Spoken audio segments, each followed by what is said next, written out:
Pertemuan empat mata Presiden Joko Widodo bersama Perdana Menteri Malaysia Anwar Ibrahim berlangsung pada pukul 10 pagi hari tadi di Istana Bogor.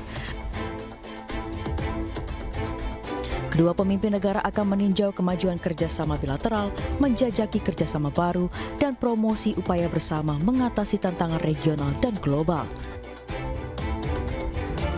Beberapa isu penting yang dibahas dalam pertemuan ini adalah kerjasama ekonomi, investasi Malaysia di IKN Nusantara, perbatasan darat dan laut, hingga ketenaga kerjaan dan perlindungan pekerja migran. Isu regional seperti konflik Myanmar dan juga isu global tentang sawit turut dibahas dalam pertemuan ini. Selain itu, Anwar Ibrahim dan Jokowi juga menyaksikan penyerahan 11 letters of interest dari perusahaan Malaysia untuk berpartisipasi dalam pengembangan ibu kota negara Nusantara. Serta ada 8 nota kesepahaman atau MOU antara sektor swasta Malaysia dan Indonesia yang diperkirakan bernilai 4,11 triliun rupiah yang ditandatangani di sela-sela pertemuan. Dalam kesempatan ini, Presiden Joko Widodo juga mengajak PM Malaysia Anwar Ibrahim berjalan-jalan mengelilingi Kebun Raya Bogor menggunakan bugi. Dari Bogor, Jawa Barat, Tim Liputan iNews melaporkan. PDI Perjuangan akan merayakan HUT ke-50 Selasa esok. Dalam acara itu, Ketua Umum PDI Perjuangan Megawati Soekarnoputri disebut-sebut akan memberi sebuah kejutan.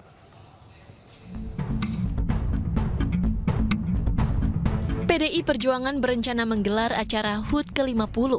Banyak pihak berspekulasi HUT PDI Perjuangan nantinya akan sekaligus mengumumkan nama capres Partai Banteng untuk pemilu 2024. Pasalnya, hingga kini PDI Perjuangan belum buka suara terkait pencapresan. Sekretaris Jenderal DPP PDI Perjuangan, Hasto Kristianto, mengatakan bahwa Ketua Umum partainya, Megawati Soekarnoputri, menyiapkan kejutan menarik. Hal ini dikatakan Hasto, Ibu Megawati Soekarnoputri sering menampilkan berbagai kejutan-kejutan di dalam peringatan HUT partai. Selain itu, Hasto juga mengatakan beliaulah yang oleh mandat Kongres mendapat kewenangan untuk mengumumkan siapa yang akan menjadi capres dan cawapres dari PDI Perjuangan. Namun demikian, Hasto belum mau membocorkan apa kejutan terkait pengumuman capres partainya atau hal lain saat acara hari ulang tahun partai pada 10 Januari esok. Ya, kejutan apa yang akan diberikan oleh Megawati di HUT PDI Perjuangan besok dan siapa capres PDIP yang akan dipilih oleh Megawati, Ganjarkah atau Puan Maharani? Kita akan diskusikan bersama dengan dua narasumber, ada Bang Deddy Sitorus, politisi PDI Perjuangan, dan juga Bang Emmanuel Ebenezer, ketua dari GP Mania. Selamat malam Pak Abang-abang, apa kabar? Selamat malam, yes. Baik. Kabar baik, selamat malam. Baik, terima kasih. Saya mau ke Bang Deddy Sitorus terlebih dahulu. Sesungguhnya ada kejutan apa besok dan benarkah memang akan ada pengumuman capres dari PDI Perjuangan, Bang Deddy? Saya kira kalau soal kejutannya, kalau saya bilang ada kejutan, ya pasti ada kejutan. Kalau dibilang nggak ada, ya tergantung dari sisi mana kita melihat. Pastinya tentu ada sesuatu yang disampaikan Ibu Mega kepada rakyat Indonesia. Tapi lebih dari itu, ulang tahun kali ini sangat spesial karena ini usia yang ke-50 Ya. dan untuk pertama kalinya kita merayakan ulang tahun itu hanya di internal partai. Ya, jadi Ibu Mega akan bertemu langsung dengan akar rumput PDI Perjuangan, mereka-mereka yang menjadi tulang punggung PDI Perjuangan di lapangan selama ini, yang pasang badan untuk PDI Perjuangan, dari Satgas hingga unsur-unsur lainnya dari partai. Baik, jadi kejutannya apa itu belum diketahui. Tapi banyak yang kemudian berspekulasi bahwa mungkin akan ada pengumuman capres dari PDIP besok. Bang Emmanuel Ebenezer, bagaimana posisi rekan-rekan relawan Ganjar di tengah spekulasi ada atau tidaknya deklarasi, apalagi kemudian ini dikait-kaitkan dengan nama jagoan Anda, Ganjar Pranowo? Ya, pertama-tama kami mengucapkan selamat ulang tahun buat PDIP yang ke-50 ya. Itu yang paling penting. Kedua, ya kita masih punya keyakinan, saya sebagai pendukung Mas Ganjar, bahwa semoga kejutan itu menjadi kejutan buat bangsa ini yang mengarah pada tiketnya ke Mas Ganjar. Walaupun tetap kita yakin bahwa keputusan Bu Mega sebagai Ketua Umum PDIP Perjuangan punya kualitas dalam sebuah keputusan, dan kami juga tidak terlalu ragu dengan apa yang akan diputuskan oleh Bu Mega. Apapun yang menjadi keputusan Bu Mega nanti di HUT ini, entah itu membuat surprise buat bangsa ini, apalagi surprise-nya mendukung Mas Ganjar, itu ya harapan yang selalu kami harapkan lah ya sebagai pendukung Mas Ganjar. Kalaupun nanti tidak Mas Ganjar, ya itulah keputusan yang terbaik buat bangsa dan PDIP khususnya. Saya rasa itu Mas Reinhardt. Oke, tapi Anda masih meyakini bahwa tiket itu akan diberikan, Bu Mega akan memilih Ganjar Pranowo? Ya, kita sebagai pendukung Mas Ganjar masa harus pesimis, nggak mungkin lah. Kita ya tetap optimis walaupun nanti ada hal yang kiranya beda nantinya, ya biarkanlah itu menjadi keputusan yang strategis bagi PDIP Perjuangan, karena biar gimana pun kita harus menghormati keputusan Bu Mega atas dasar pertimbangan ideologis dan strateginya. Dan semoga aja nanti keputusan besok itu menjadi keputusan yang strategis untuk mendukung Mas Ganjar Pranowo untuk maju di Pilpres 2024. Oke, baik. Bang Deddy, bagaimana tanggapan Anda? Banyak relawan Ganjar yang berharap bahwa kemudian tiket itu diberikan oleh Bu Mega dan diumumkan besok atau mungkin entah kapan misalnya. Ya, pertama tentu Ibu Mega sebagai Ketua Umum PDI Perjuangan, sebagai tokoh bangsa, tentu akan berpikir bagaimana soal keberlanjutan, kesinambungan pemerintahan, ya, dasar-dasar yang sudah diletakkan pada zaman Pak Jokowi tentu kita harapkan bisa diteruskan, karena yang dilakukan Pak Jokowi itu baru meletakkan kerangkanya gitu. Jadi tentu kita akan berusaha supaya kesinambungan terjadi, ya, bahkan perbaikan gitu ya. Dan tentu kita sebagai partai tentu ingin menang gitu ya, dan tentu dengan berbagai persyaratan soal rekam jejak, kualitas kepemimpinan, ideologi gitu ya, dan apakah sudah pernah memiliki pengalaman gitu ya. Jadi tidak ujuk-ujuk gitu. Ya, meskipun kemudian kan yang selalu diperbincangkan adalah antara Pak Ganjar dan juga Mbak Puan Maharani, kan begitu ya Bang Deddy? Ya, tentu ya, saat ini yang menjadi pembincangan publik itu kan Mbak Puan Maharani Ketua DPR RI, Mas Ganjar sebagai gubernur gitu ya. Tetapi kan tidak tertutup kemungkinan bahwa ada tokoh-tokoh bangsa lain yang kemudian menjadi alternatif. Itu nanti terpulang dari pendalaman yang dilakukan Ibu Mega setelah diskusi dengan seluruh komponen bangsa, senior-senior partai, tokoh-tokoh masyarakat, akademisi, internal partai, dan sebagainya. Jadi itu prosesnya akan sangat panjang, dan saya kira kita masih punya waktu untuk memikirkan itu secara mendalam, terlebih karena tantangan kita di depan ini kan sangat sulit ya Mas ya, semua bersiap-siap untuk resesi dan sebagainya. Ya, Bang Noel, kalau kemudian yang dipilih adalah Mbak Puan Maharani, bagaimana sikap teman-teman relawan Mas Ganjar ini, Pak Ganjar, kecewakah atau seperti apa? Ya, kalau mau ditanya kecewa atau tidak, ya kami kan punya semangat yang tidak mungkin kekanak-kanakan lah. Tapi kami yakin kalaupun tidak Mas Ganjar, Bu Mega punya kepentingan dan keputusan yang lebih strategis dan ideologis ya. Kalau soal kecewa kan itu emosional, kita kan butuh, politik itu kan persoalan yang rasional. Kepemimpinan itu bukan soal emosional, itu persoalan rasionalitas kita. Ya, kita mungkin ya punya kekecewaan lah, tapi saya yakin nggak sekecewa apapun lah, karena biar gimana pun PDIP kan juga punya pertimbangan ideologis yang strategis, yang pasti mengarahnya buat kepentingan bangsa ini. Itu aja sih. Kalau kita sih nggak terlalu ini, sekali lah yang paling penting tidak 3 periode, tidak juga pemilu ditunda, itu aja.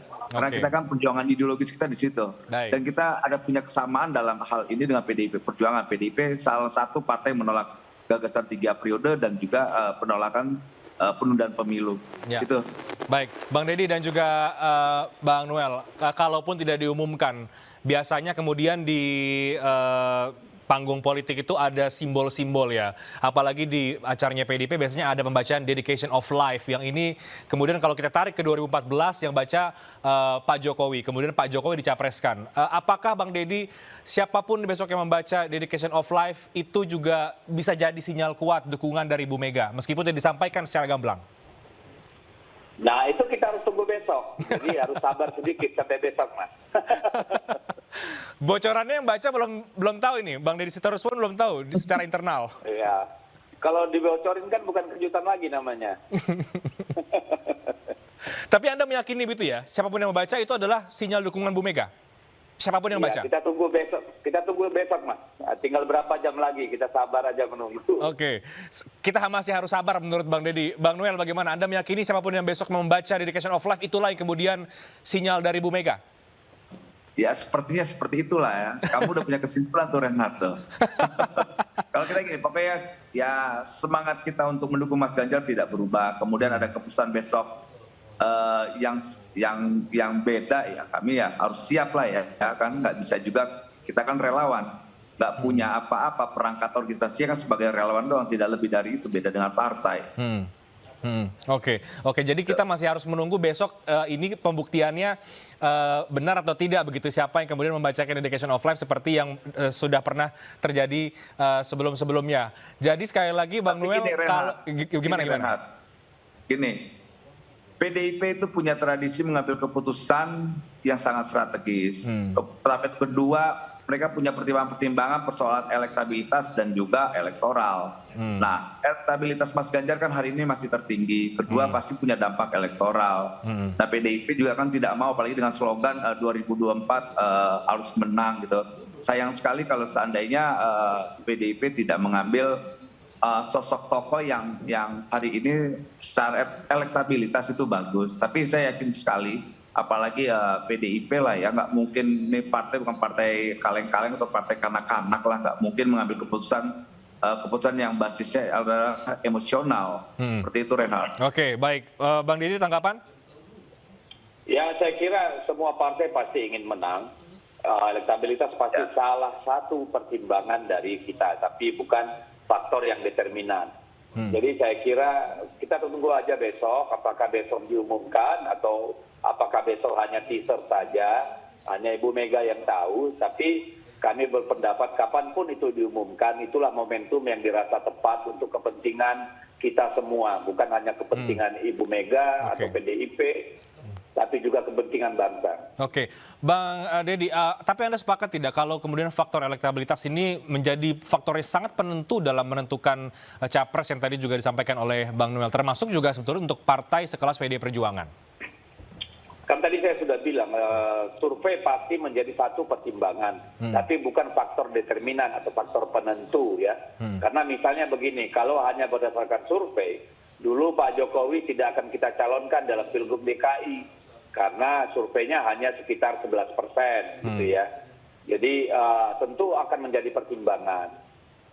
Tapi bukan faktor yang paling determinan gitu. Tapi tentu dengan mengabaikan survei juga kan tidak mungkin gitu ya.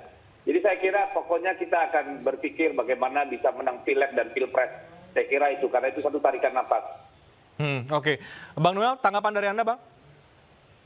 Ya, saya tetap berusaha untuk meyakinkan diri saya lah hari ini bahwa besok ada sebuah kejutan politik yang akan disampaikan Bu Mega bahwa tiket PDIP untuk 2024 akan dijatuhkan ke Mas Ganjar. Dan itu ulang tahun tiket yang akan diberikan oleh rakyat dan bangsa ini, yaitu tiket Mas Ganjar maju untuk 2024. Oke, baik. Terakhir Bang Deddy, singkat, 50 tahun buat Anda secara pribadi politisi PDI Perjuangan, apa makna ulang tahun besok?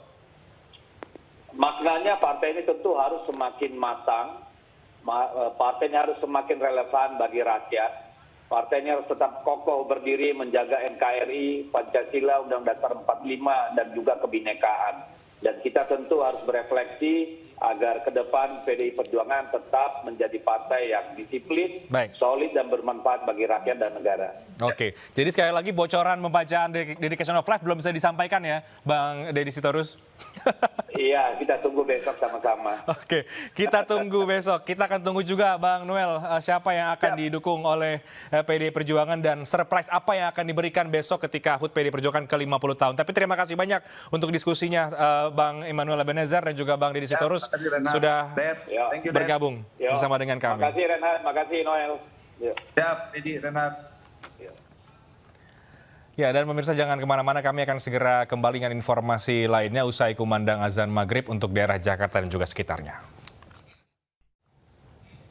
Tahun ini pemerintah Arab Saudi meniadakan batasan usia bagi jemaah haji. Selain itu, Indonesia juga mendapatkan tambahan kuota jemaah haji.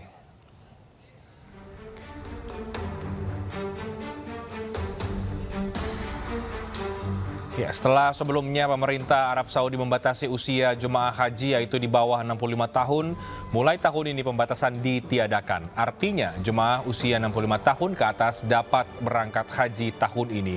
Selain itu, dalam kesepakatan penyelenggaraan haji antara Indonesia dan pemerintah Kerajaan Arab Saudi juga ditetapkan bahwa Indonesia mendapatkan tambahan kuota haji.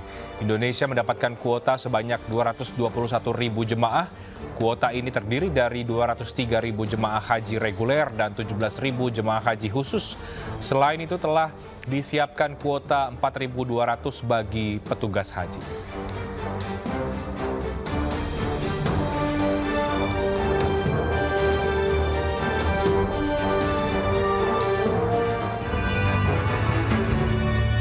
Timnas Indonesia akan menghadapi Vietnam di semifinal leg kedua yang akan digelar di Stadion Mai Dinh Hanoi, Vietnam. Informasinya kami hadirkan sesaat lagi.